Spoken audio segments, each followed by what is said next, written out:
Hi, everyone. Welcome and good evening.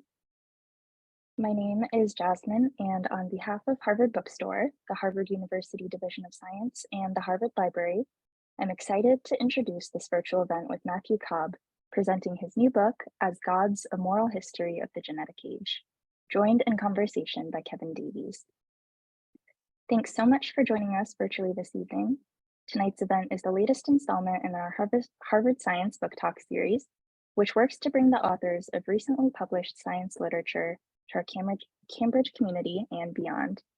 To learn more about this series and our other upcoming events, you can visit harvard.com and sign up for an email newsletter, or check out the page harvard.com/science for more info. This evening's discussion will conclude with some time for your questions. If you have a question for our authors at any time during the talk tonight, click on the Q&A button at the bottom of the screen and we'll get through as many as time allows. In the chat, I'll be posting a link to purchase As Gods on harvard.com. Your purchases and financial contributions make events like tonight's possible and help ensure the future of a landmark independent bookstore. Thank you to our partners at Harvard University, and thank you all for showing up and tuning in support of authors, publishers, indie bookselling, and of course, for science. Now it's my pleasure to introduce today's speakers. Matthew Cobb is a professor in the School of Biological Sciences at the University of Manchester. He is the author of 6 very popular science books: The Idea of the Brain, Life's Greatest Secret, Generation, The Resistance, 11 Days in August, and Smell, a very short introduction. Tonight, he'll be joined in conversation by author and journal editor Kevin Davies. His most recent book is Editing Humanity, the CRISPR Revolution and the New Era of Genome Editing, and he is the founding editor of Nature Genetics, as well as the executive editor of the CRISPR Journal. This evening, they've joined us for a discussion of Matthew Cobb's new book, As Gods, Moral History of the Genetic Age. This book traces the history of genetic engineering, showing the importance and dangers of this revolutionary technology. Deborah Bloom of the New York Times raves that Matthew Cobb illuminates his search for decency and honor in a morally complex field in As Gods, as he dreams of a world in which the public is better educated on the issues, in which scientists engage with the larger community, and informed regulation is possible, though in the complicated reality that technology has built for us, far too often, dreams and nightmares must go hand in hand. We've got a lot to learn this evening, so without further ado, I'm delighted to turn things over to our speakers. The digital podium is all yours, Matthew and Kevin. Okay, thank you very much, and good evening, everybody. It's 11 o'clock over here in the UK, but I will not cease from giving you my talk. So I'm going to share my screen, and there we go. So we are actually just gone past the 50th anniversary of the development of genetic engineering. It began in the autumn of 1972 when Paul Berg, who's at Stanford University, published this little article in the Proceedings of the National Academy of Sciences.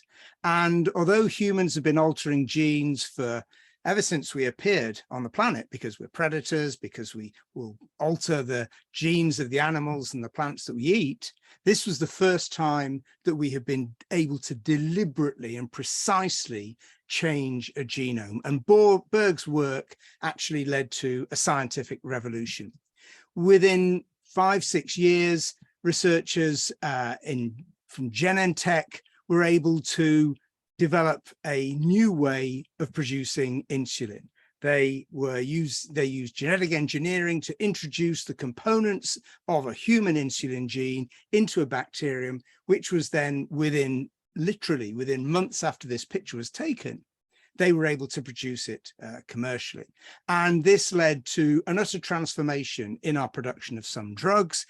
Any of you who take insulin today will take it from use genetically engineered insulin. And this also led to the explosion of the biotech industry, vast wealth for some people who joined the right companies at the right time and took out the right patents. But that's continued. I mean, Insulin is the big success story, but that's continued right down to the present day. I'll just give you one example. This paper that came out only a few months ago.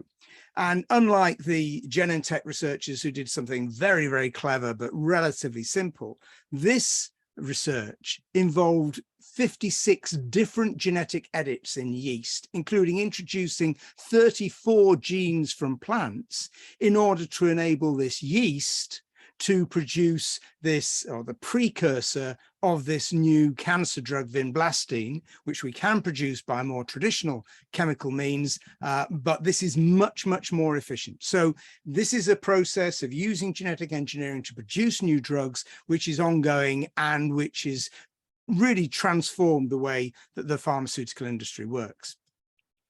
But as most of you will probably know, the big change has really happened in the last 10 years, when just over 10 years ago, Jennifer Doudna and Emmanuel Charpentier announced that they had invented CRISPR gene editing, and they were eventually awarded the Nobel Prize for this, Nobel Prize for Chemistry in 2020. And the point about CRISPR is that it is absolutely extraordinary in its simplicity and its cheapness. It works in virtually every organism. It's very, very simple to do, relatively speaking, and it is much, much cheaper than the alternatives. In terms of therapy, or even if you're using it as an experimental tool, which is the main way that CRISPR has been employed, you've got to get the relevant bits to the right tissue in order for it to produce the change you want. So for therapeutic aspects, this has actually been quite difficult. And there are some tissues that we can target, like those in the blood, which are relatively easy to get hold of. Tissues, for example, in the brain are much more difficult. But you can do extraordinary things with CRISPR in an experimental context. So in animals, experimental animals, you can literally turn a gene on at the flick of a switch by using what's called an optogenetic construct. You can put this next to the gene that you're interested in using CRISPR, and you then shine a light on your organism and the gene starts work. I mean, this would have been science fiction. If anybody said, 10 years ago that we could do this, I would have just laughed at them. It seems absolutely bizarre. Very soon after CRISPR was invented, a group carried out a proof of principle. In fact, it was at Harvard. They deleted human genes one by one in a cell line to see how those genes, how the cells would react with or without various genes to a whole load of drugs. This is something that would have been completely impossible without CRISPR. So it's transforming scientific discovery and will transform medicine. Here's one very famous example. This very brave woman is called Victoria Gray. Some of you may have heard of her. She suffers from sickle cell disease, which is a disease which primarily affects African Americans and those of Afro-Caribbean origin, and people in Africa, but not exclusively. So white people can have sickle cell disease as well. But the main thing about sickle cell disease is extremely painful, very, very debilitating.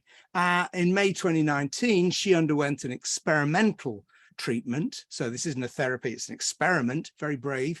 And they used CRISPR to start a form of hemoglobin, which is the molecule that transports our oxygen, to change that from the form that we have as adults, which in Victoria's case is got this strange sickle cell form because of the way that the proteins are organized, to produce fetal hemoglobin, which is a different kind of hemoglobin. Meant basically she's fine.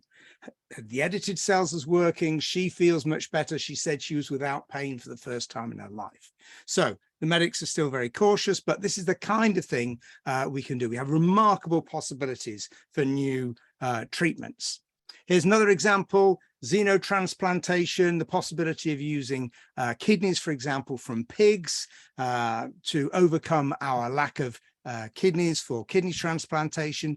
The big problem is that we have the pig genome has lots and lots of kind of trapped viruses that are inert. Then they don't move when they're in the pig, but if you put them into a human, then these retroviruses start popping about, and that could cause an awful lot of problems. So in 2017, again, this is partly done in Harvard, all of those genes were removed from these rather cute little pigs. And since then, 3 human genes have been introduced into the pig genome so that any kidneys that were to be introduced would have much less likely to cause an immune response. And this is now, there are trials going on with transplants into primates, and we wait to see what's going to happen. So this is another possibility. And finally, a kind of an additional version of CRISPR, rather than editing whole sequences, just changing single bases, which again has been developed at Harvard by Alexis Comore and Nicole Gaudelli, and it was Kevin who took this photo. In fact, all this has been done in the lab of David Liu.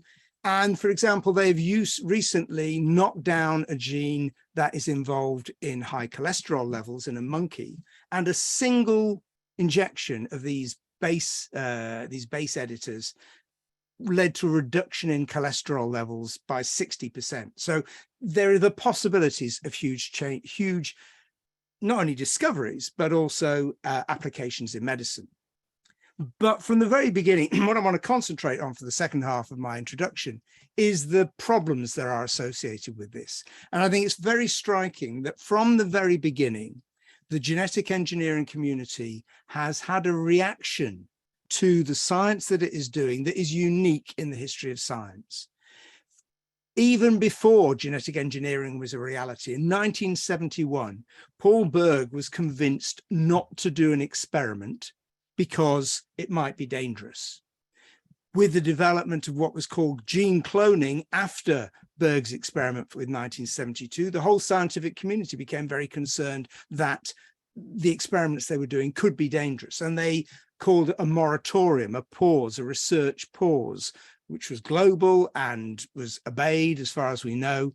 And that is unlike any other science. Even the scientists working on the Manhattan Project, building the atomic bomb, they had their doubts. They wrote a letter to Roosevelt, which mysteriously wasn't sent, but they protested, but they carried on working. Genetics is unique in that respect. And we'll see that this principle of being concerned by what you're doing and the possibilities that it could go wrong and taking steps to avoid that are actually still present in the genetic engineering community.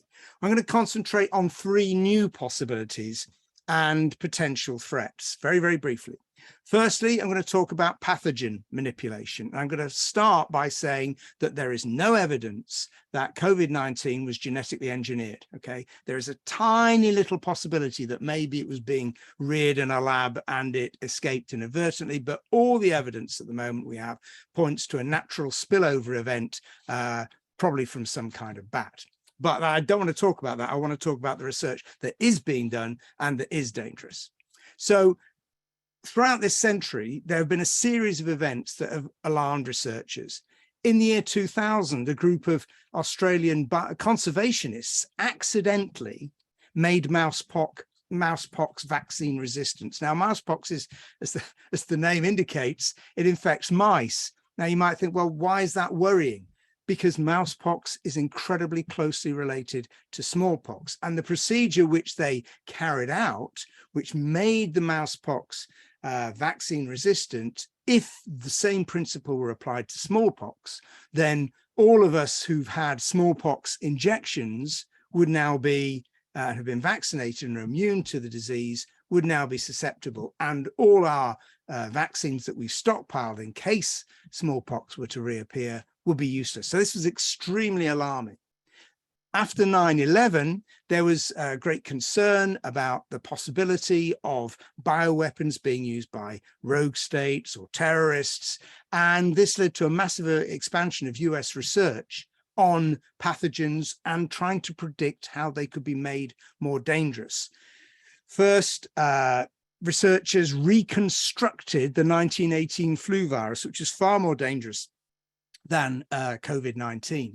And we know that the West's warnings that this is really dangerous and the terrorists could get hold of this technology actually drew the interest of Al-Qaeda. After the fall of Afghanistan, US troops discovered documents written by the deputy leader of Al-Qaeda saying, the West says this technology is very dangerous, we will try to apply it. Now, as far as we know, they weren't able to do so, but they wanted to.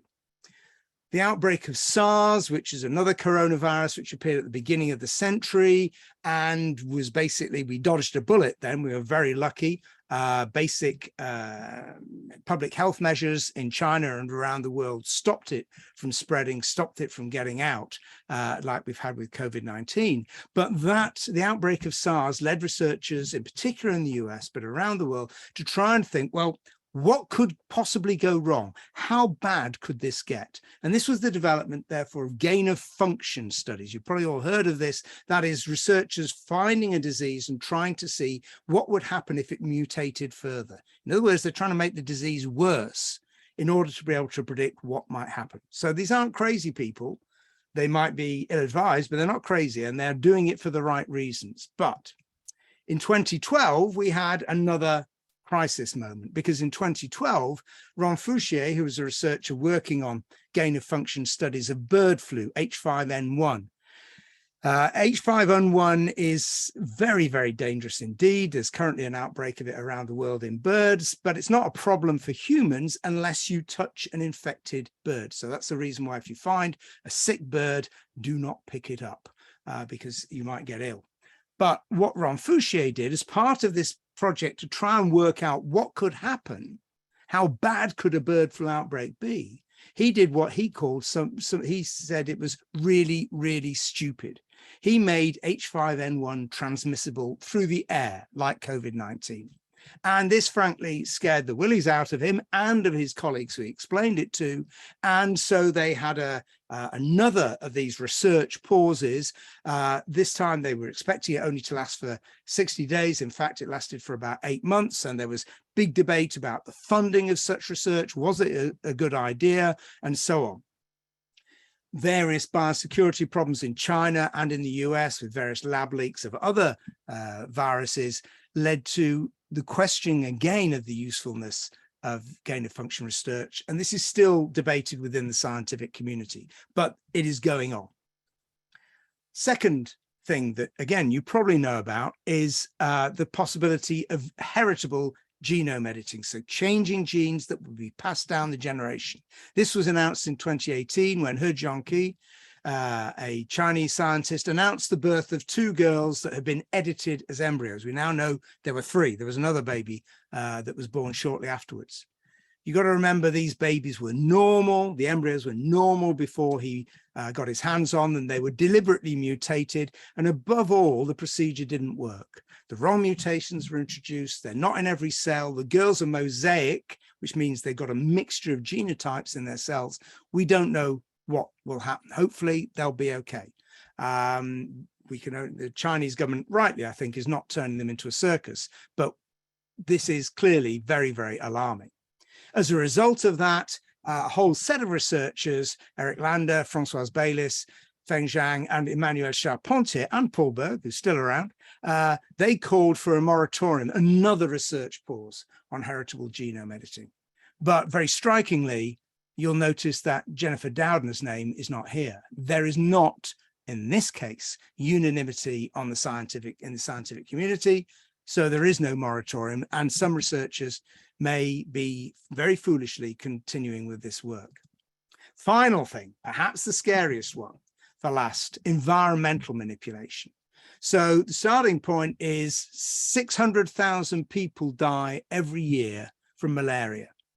The vast majority of them are children under 5. So that's our target. That's what we're living with at the moment, or those people, those communities are dying with. That's what we've got to try and overcome. And researchers have developed a form of gene that is called a gene drive that can very, very rapidly change entire populations. It doubles its frequency every generation. So it's incredibly effective. And you could conceivably, and you can in the laboratory, either make a whole population go extinct, or you could make them, say, become sterile, no longer able to transmit malaria or whatever. Now, the researcher who came up with this, Kevin Esvelt, who was a student at MIT at the time, said, yeah, I was pretty elated on the first day, thinking this is the answer to malaria and to so many other ecological problems. And then the next day I woke up and I was absolutely terrified. So I actually didn't tell anyone, even my supervisor, for over a month. Now, when Kevin thought of it, it was just an idea, but very shortly afterwards, researchers on the other side of the country actually created one of these things, and they called it a mutagenic chain reaction. It's a genetic bomb. And they were so worried that they worried about whether they should actually publish, because if one of these things gets out, you can't get it back. And Kevin has since spent a lot of time trying to think about ways, clever ways of fixing the genetics of one of these things that you can get the benefits and will lead to it petering out or dying out very, very quickly. But we're not there yet. So I think the message of all this, as Spider-Man discovered, is that with great power, there must also come great responsibility. But the key point, I think, and the lesson of genetics attempts to grapple with this itself is that it is too important to be left to the scientists. And that, as Jasmine said in her introduction, is one of the things that I'm very concerned about, that we need to ensure that the public is as widely informed as possible about the benefits and the dangers of this new technology, because it is extraordinary. And if we are going to apply some of these techniques, we need to understand as a global community what the risks are. And with that, I hope I'm going to talk to Kevin. Okay, I'll stop screening. Stop share. There we go. Thank you very much, Matthew. And hello, everyone. I'm Kevin Davies in Washington, D.C. A fantastic. Oh, I wasn't expecting That's a his plug book. there. Anyway, this is the book we're supposed to be talking about tonight. So this is As Gods from Basic Books. And Matthew, I'm going to spend the next, hopefully, 25, 30 minutes peppering you with questions around the book and perhaps a couple of other tangential issues as well that I know you're very interested in. You have a whole range of fascinating interests. And then most importantly, I think we want to get to the audience questions. So if you're in the audience and you'd like to ask Matthew a question on just about anything in this book or anything that you think he'd be helpful on, he's here for the full hour. So please put your questions in the Q&A box and we'll try to reserve the last 10, 15 minutes of our discussion to get into that. So Matthew, I know the book is As Gods here in the United States, but it's not the title, I think not your working title. Tell us a little bit about how it comes to have two such wildly, maybe not wildly, but quite different sort of images in across the pond. Well, I can't remember who it was. Was it Oscar Wilde or somebody said that the United States and England were a common culture separated by to the same language or something like that. But I mean, that's the basic, that's the issue. The US publishers felt that the UK title was a bit ponderous. It's just called The Genetic Age, Our Perilous Quest to Edit Life. And they wanted something a bit more oomphy. So we had a bit of an argument. They won, and they're probably right. I think this goes down better with the US audience. It's got more of a zippy feel to it. I feel your pain, because 20 years ago when I wrote my book about the Human Genome Project, my working title was The Sequence, which I loved. The Matrix had just come out. Oh yeah. And my American editor, our first call was, sorry, Kevin, that's way too abstract for an American audience. It's never going to fly. We're going to have to dumb it down, I'm afraid. And so they came up with Cracking the Genome, which I loathed at the time. But anyway, that's all water under the bridge now. Also, the subtitle is interesting. I wonder if you can tell us a bit about that. It's a moral history of the genetic age. What were you trying to get across with that? I wasn't. And it's not a word I feel terribly comfortable with. And again, let's just say there was a difference of opinion about this. But I think what the publishers want to get over is that this isn't just a history, and that I have opinions, which I do, right? I mean, I think it's, I write history sometimes, and in this case, I put a bit more of myself, and because it's actually, in a way, it's about politics, about where we're going, what we're going to do. It's about policy, it's about regulation, which makes it sound kind of dry. But if you just think back to the three things that I've just talked about, they're all rather concerning, or they should be. And in particular, when I mean, I've been talking about this to the public since about 2014, something like that, made radio programs for the BBC and so on. And in particular, I would talk back in the day about what would happen when somebody eventually carried out germline gene editing. They changed the genes of a human being.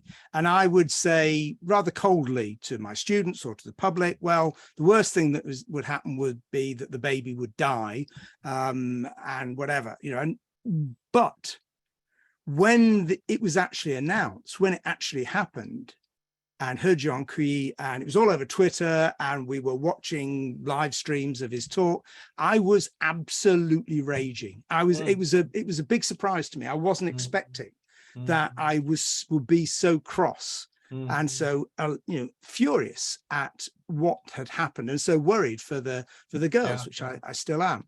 So I think that was quite interesting. So it's partly that it's a book that tells history, and it's got various jokes in it, but it's also got a view. It has an opinion which the reader doesn't have to agree with, but that's a bit more interesting than having something kind of sterile, I think, or simple or academic. Definitely not that. What was the most enjoyable part of writing this book? I mean, it's largely a 50-year window from the early 70s. You do talk in the first couple of chapters about events before that, but you're really covering the evolution of genetic engineering from the early 70s through to the present day, and then of course projecting beyond that. And much of that sort of ground, particularly as a professor of zoology, would have been broadly familiar to you before you really got stuck into this. So I'm curious what was most enjoyable and perhaps what was particularly surprising as you did your research.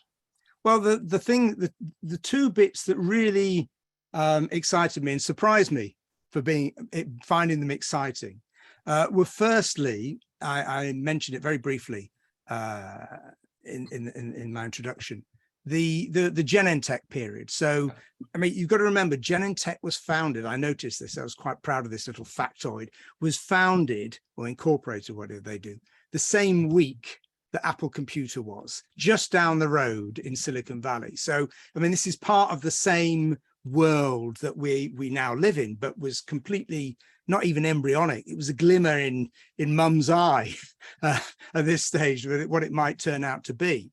And reading about the early years of Genentech, about how Swanson and Boyer set it up, and then the genius idea of going for of producing insulin, and the excitement of it, the race there was, and then the vast wealth that Herb Boyer ended up with as a multimillionaire when it went public in 1980, the same day that Paul Berg won his Nobel Prize for the invention of the whole thing. Berg never made a penny out of it, I don't think, directly.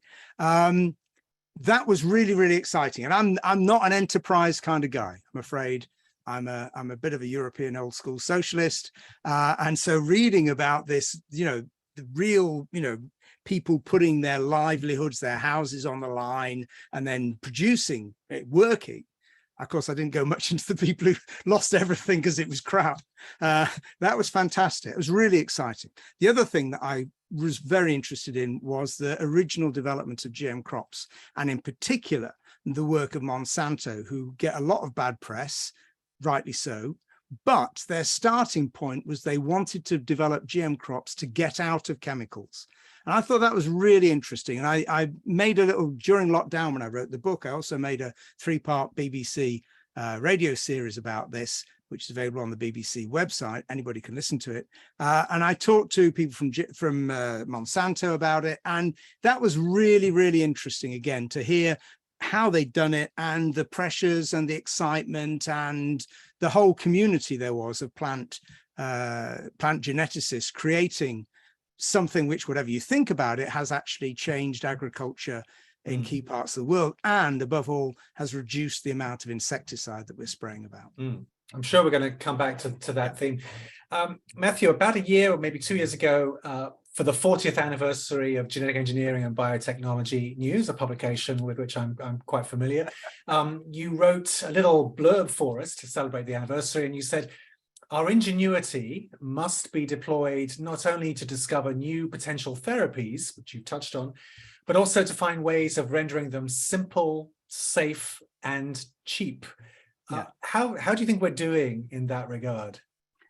Well, there's two ways. I mean, for a start, we could contrast the dreams of insulin, which is as cheap as chips to produce, and yet we know that in the US in particular, it's amazingly expensive. So you can have a great idea, but then there's a whole infrastructure and ecosystem of finance that can cause terrible effects.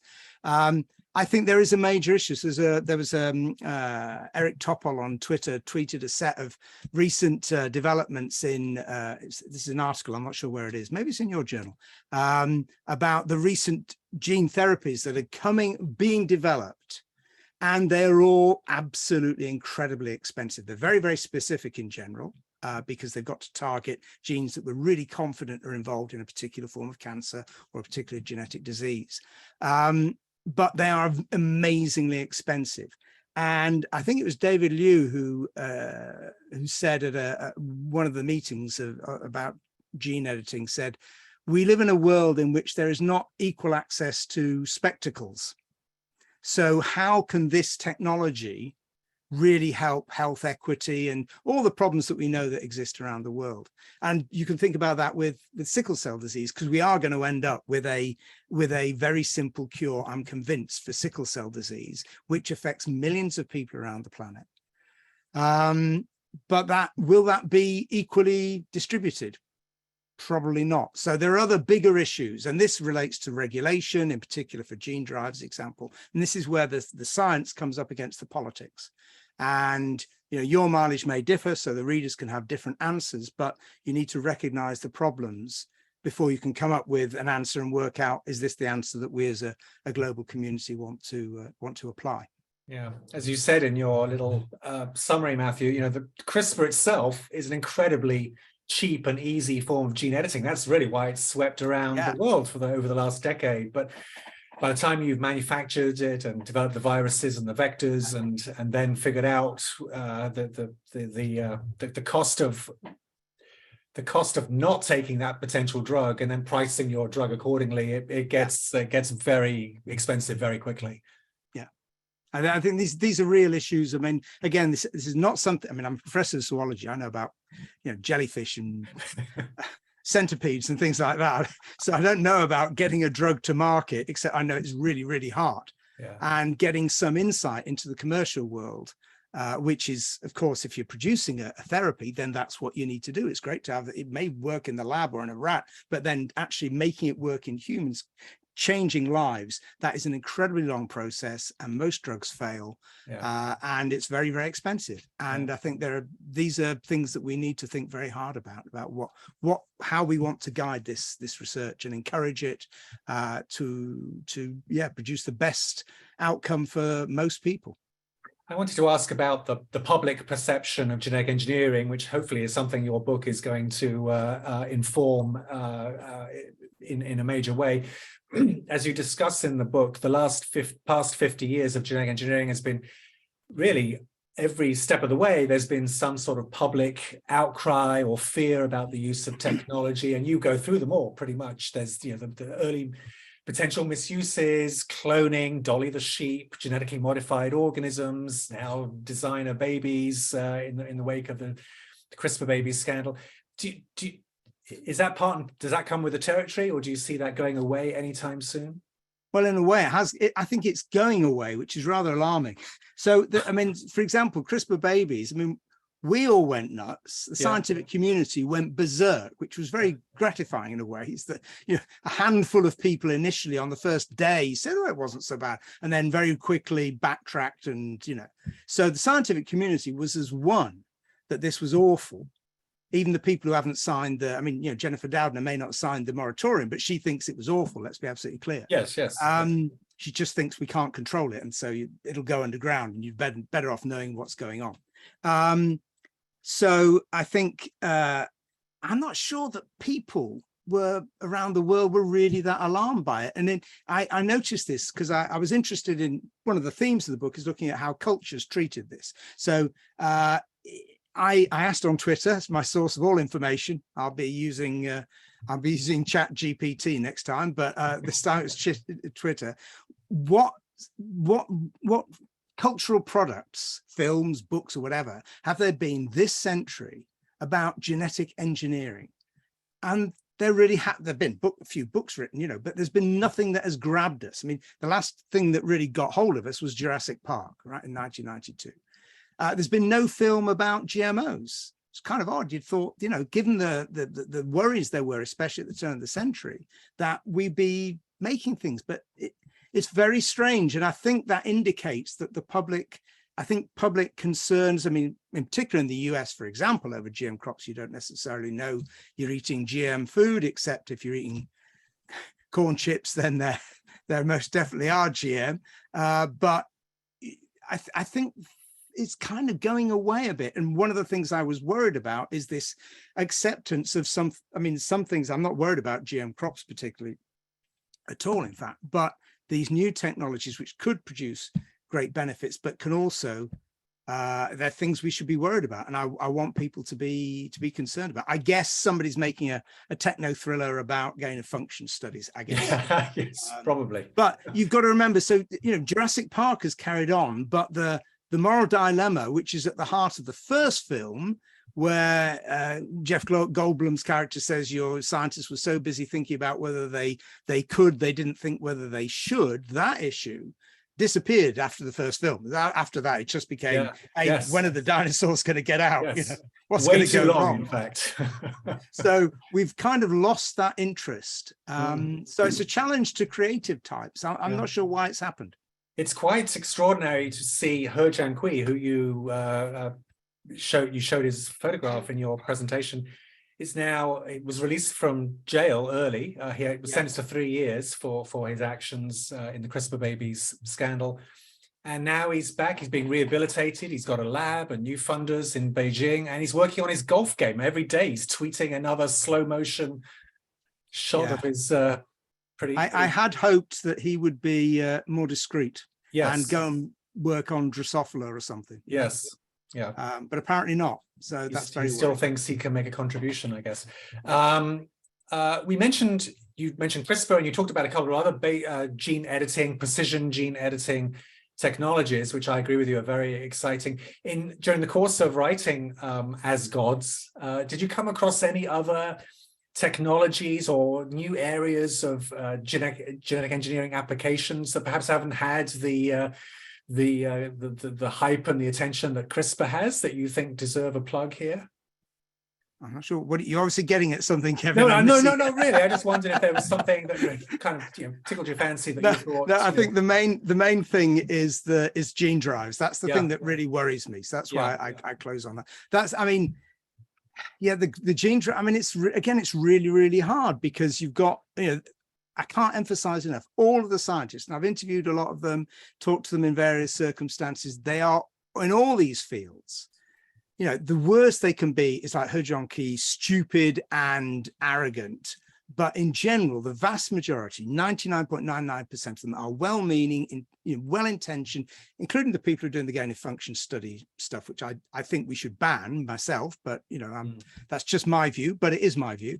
But we've got this issue with malaria, which is, and other insect transmitted disease, which is incredibly significant. So maybe this could be a way to solve the issue. Or maybe, and I think this is the point, and we'll get onto the audience questions now in a minute, you've got to remember that we always want, it's interesting, there's this kind of desire for a sexy techno fix. It's what Robert Oppenheimer called the sweet spot of finding the solution, the really exciting solution, without necessarily thinking it through. And for example, with the case of gene drives, there's recently been a WHO trial of malaria vaccine, which was incredibly effective and will reduce malaria transmission if it is rolled out, which they're intending to do. So maybe we don't need that sexy techno fix. Maybe the excitement of gene drives is just something that we can put to one side and say, well, actually, we don't need that because good old vaccination is going to do the trick. Yeah, and I think we need to think that through, you know, cheaper, safer, more reliable solutions to the same problem. We've got an audience question on gene drives, so we'll come to that in just a couple of minutes. Okay.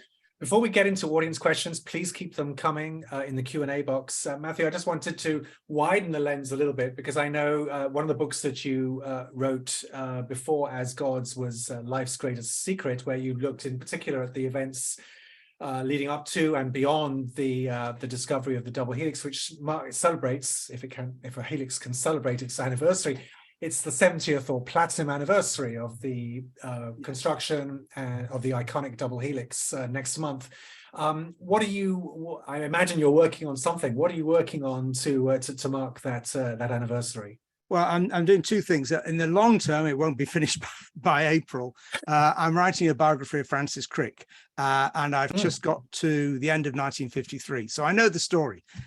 Although you might think that, but then, today I discovered new things in the archives that were very interesting that I'm not going to tell you about, which kind of flesh out the story that we know. And some of that is going to be published in, I hope, in an article in Nature, which is the journal that published the double helix, as well as the supporting evidence from Rosalind Franklin and from Maurice Wilkins. I'm writing it with Nathaniel Comfort, who is a researcher who is writing a biography of Jim Watson. So we are writing about this. I think it's going to be really interesting. We're writing about the same period, and for some of this time, but not for a great many years, they work together, but we're looking at it from literally different points of view.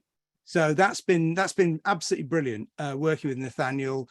We spent the summer going through, we went down to Churchill College, Cambridge, and went through Franklin's documents, all her archives, and looked at them together, and helped us to understand what she was trying to do and why she didn't quite get there in the end. I know you've spoken at great length, and I'm sure she will feature heavily in the book that you're going to be working on, the contributions of Rosalind Franklin, which were dismissed or certainly underplayed for many, many years, thanks in no small part to the way she was portrayed in Watson's book, The Double Helix, which of course inspired I think actually he made her famous. If Jim hadn't been a git in the way he portrayed her,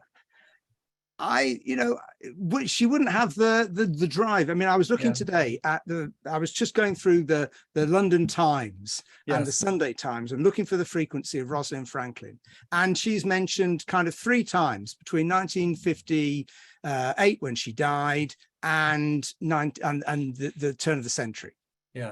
And then or 1970s, and then it starts to kick off after the publication of the double helix, and it really kicks off in the new century. So I mean, people always say she's the forgotten lady. I mean, she's not forgotten. We've got a coin in the UK with some of her data on it. So I mean, there's a university named after her and buildings named after her, right, left, and central, whatever. But I mean, she's very, very significant, extremely important. And Nathaniel and I have made some significant breakthroughs in understanding, in particular, why how Watson and Crick gradually changed over the course of the year after their discovery, or made explicit exactly what they had done by using her data in particular.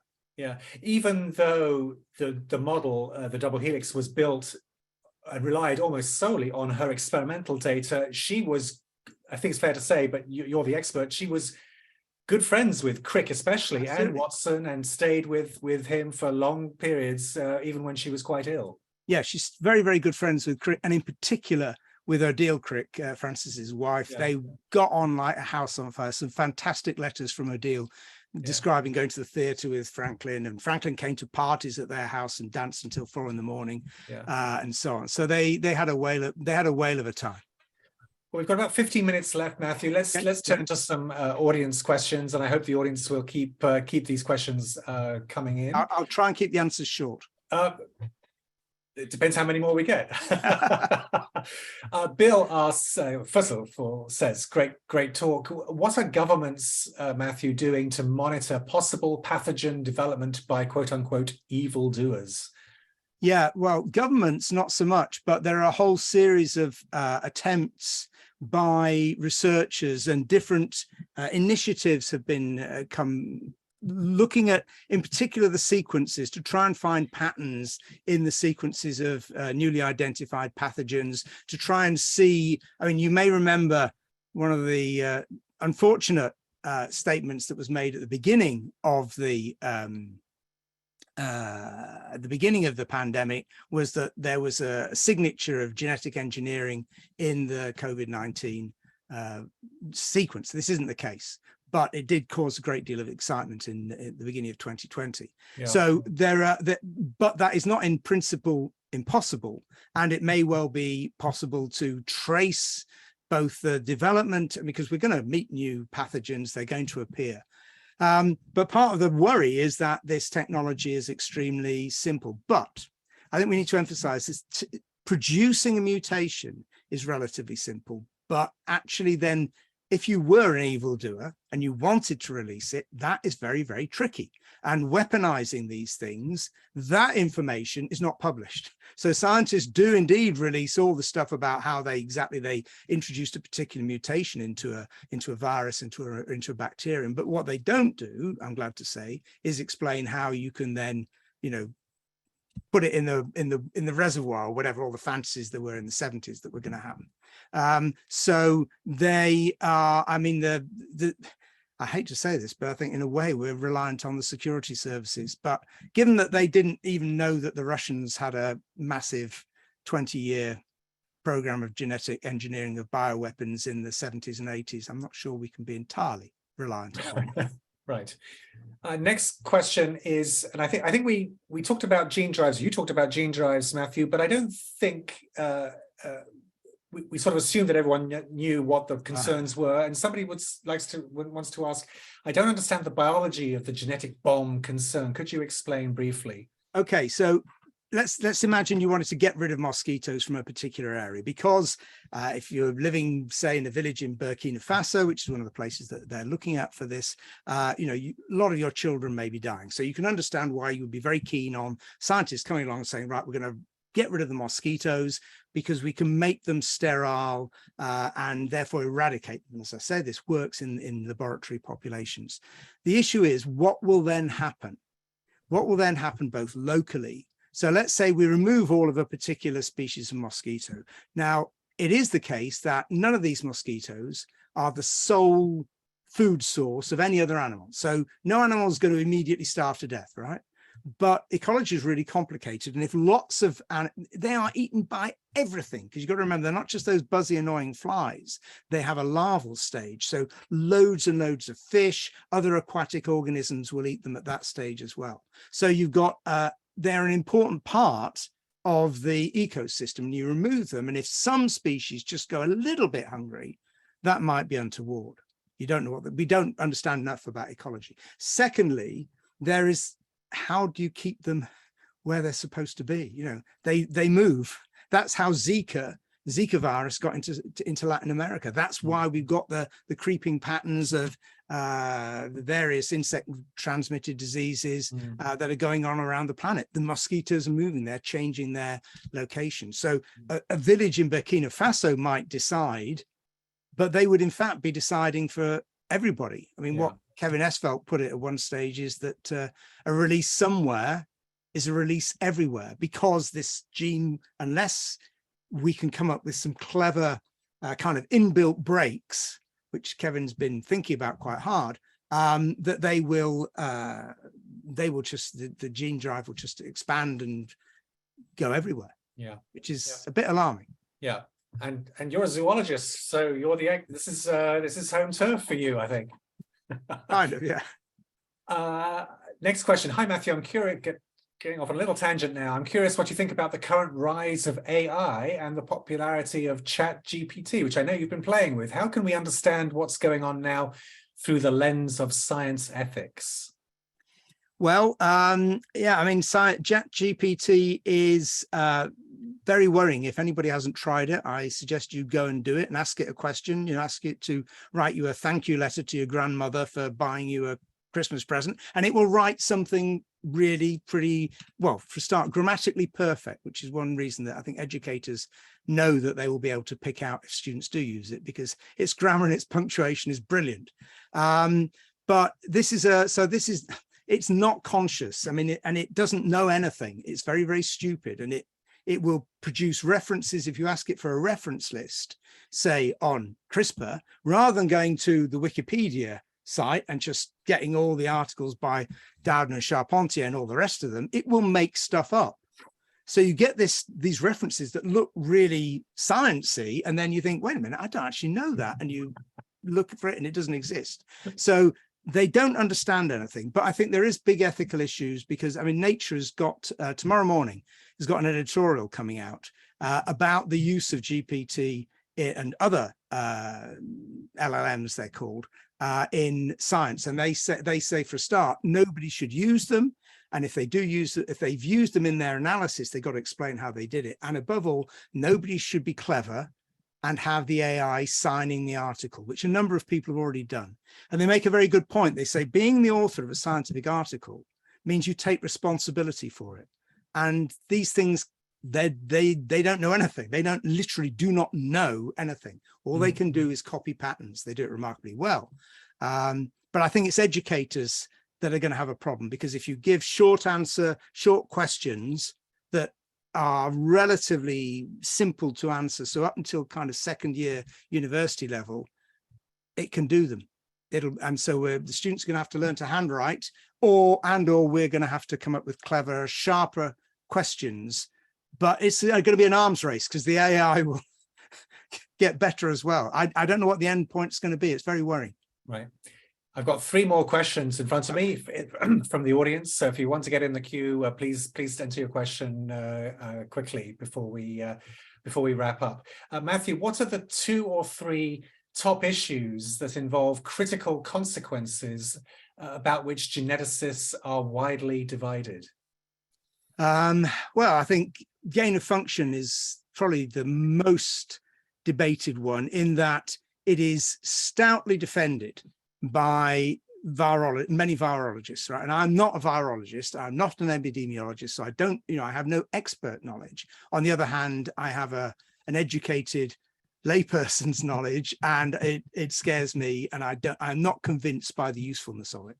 And I think that it's so dangerous that we shouldn't be doing it. But there are very strong arguments on the other side. So I think that is the main one that there is debate about. I'm not sure, the gene drives, everybody's worried about them. And as I say, the people who invented it got worried straight away, in this excellent tradition that genetics has had of thinking hard about it. And apart from a handful of people, I don't think that there is now any real appetite for using CRISPR or any form of gene editing to cure genetic diseases in embryos. Yeah. I think the dangers that are associated with that, and the recognition that in fact very few couples could be helped by this, a few hundred around the world, right, is the estimate. I think that's changed people's minds. But that field has gone very quiet, hasn't it, over the last 4 years? Who knows what they're up to? I'm a little worried that suddenly there's going to be a CRISPR clinic in well, they could medical be tourism zone announced. You don't need to do tourism. I mean, just remember, in the US, there is no law preventing anybody with private funds from doing what the hell they like. Right. So, and this has come as close as damn it in some US private universities. Yeah. So maybe it's happening now. You're absolutely right. Yeah. But at the moment, I think, a lot of the transhumanist nonsense about it's going to live on Mars and, having our genes. I mean, I think people have realized that's just garbage, which it is. I'm sorry for transhumanists in the audience, but I have got no time for it. Let's close with these couple of questions. Matthew, what's your view on benefit sharing of genetic resources? How can benefits of genetic data from biodiversity, for example, be used to protect biodiversity?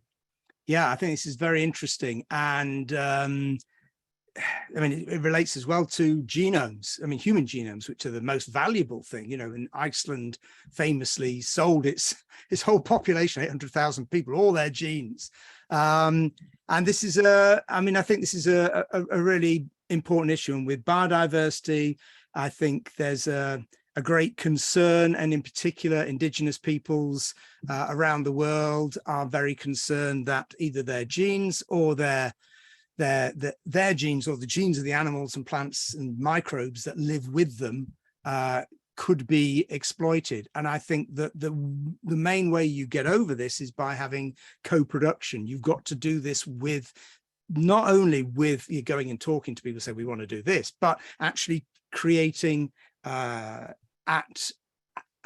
root level in these countries. You've got to create the resources and the knowledge amongst a new layer of scientists who you can actually then engage with. And for example, this has been done a bit in New Zealand, where they've been engaging the Maori community very, very closely to ensure that these things aren't just, doesn't become a new gold rush, because it could be. One final point is there's biodiversity and biodiversity. There's an article just out pointing out in Current Biology, pointing out that most of the biodiversity that we all think about involves big hairy things, or maybe birds, and the insects and a lot of the other stuff, which is actually what most of it, the variability depends on, that we tend not to think about.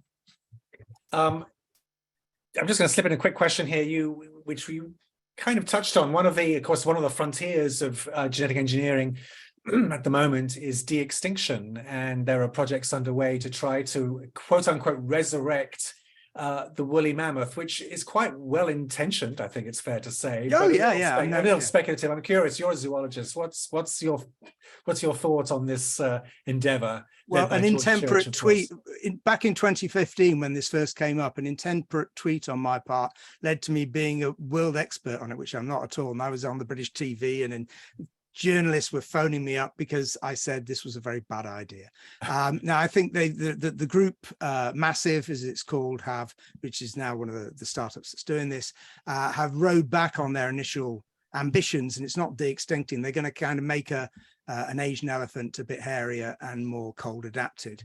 I mean, okay, that's nowhere near as bad as de-extincting an animal which I really don't think you can do. I know George Church, he emailed me. If you're listening, George, I'm sorry, I know I've got to reply to you, explaining that they could do it all, but we don't even know how many chromosomes these animals had. But maybe that's not an issue. I just think, there are good things being done with genetic engineering cloning. So the black-footed ferret is they're increasing the genetic diversity by cloning a dead animal, and that's good. But I'm not convinced that, much as I'd be very happy to see a mammoth, don't get me wrong, it'd be great. I don't think it's really the best use of resources, but perhaps it's not a zero-sum game. That would be their argument, that we're actually attracting money from the Kardashians or whoever, who aren't going to pay to preserve some slug, right? But they might give a load of money to this research. So let's close with mealy one final mouth, get question. out. Yes, let's close with one final question from the audience. Matthew, due to the ethical concerns with genetic research, what role, if any, do you think governments and international institutions should play in this research? Well, that's the big problem, is that, yes, I think this has to, certainly the human genome, the three areas I'm talking about, genome editing, the gain-of-function research, and especially gene drives, need international regulation. We currently have international regulation of two very dangerous technologies, one of which everybody listening and watching will have done, and that's civil aviation, right? And that's the only reason you can fly safely the vast majority of times, is because of this international organization, which is voluntary. You don't actually have to sign up to it, but nobody will get on your plane or land at your airport. So that on the one hand, and the other hand, the International Atomic Energy Authority. But both those organizations were set up after the Second World War, when the world had an appetite for regulation. And we're not in that same world. The US isn't even part of the International Criminal Court. So I don't think that there's the appetite in the US in particular for signing up to such an agreement. So there are bigger issues in a way that we have to resolve. But there are models for this. There are these two organizations which exist at the moment that regulate on international agreements two vital technologies which can be very dangerous. And I think that's the way to go, but it's going to be a long haul. Well, Matthew, I think the clock is about to strike midnight over there in the UK, so we should probably let you go. The book is As Gods, A Moral History of the Genetic Age. The link is in the chat, and it's available from Harvard Bookstore and all good independent booksellers. Yeah. You can find it in other titles in other countries. And Matthew, it's been a thrill for me talking to you over the last hour. Thanks so much, and best of luck with the book. Thanks a lot, Kevin. It's been great. Thank you very much to the bookstore for putting this on, and thank you much to everybody for watching. Great. Thank you so much, both Kevin and Matthew, for being here with us. Thank you, Matthew, for staying up so late to talk about this issue that's so thorny and ever thought-provoking and definitely isn't going away. We definitely appreciate your time. And on behalf of Harvard Bookstore, the Harvard Division of Science, and the Harvard Library, all here in Cambridge, Massachusetts, thank you everyone for joining us here tonight. Have a great night. Okay, bye-bye.